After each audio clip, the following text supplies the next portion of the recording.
ऋषी एकनाथ नेमाडे। मी एक कविता सादर करणार आहे। माझ्या कवितेचे नाव आहे सुंदर हा निसर्ग।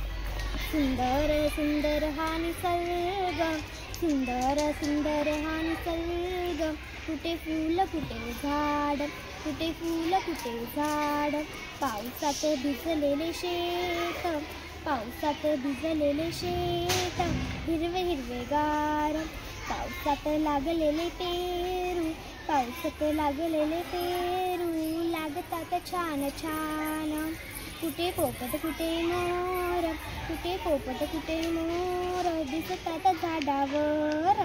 निसर्गात आहे बघा फूल सुंदर सुंदर, निसर्गात आहे बघा फूल सुंदर सुंदर, फुलपाखरे आनंदाने उडती बगडती वरवर, फुलपाखरे आनंदाने उडती बगडती वरवर, निसर्ग आपला आहे साथी, निसर्ग आपला आहे साथी, पक्षी झाडे वेली फुले, पक्षी झाडे वेली फुले आहेत बघा छान छान, आहे बघा छान छान, निसर्गाच्या साठी, निसर्गाच्या साठी। धन्यवाद।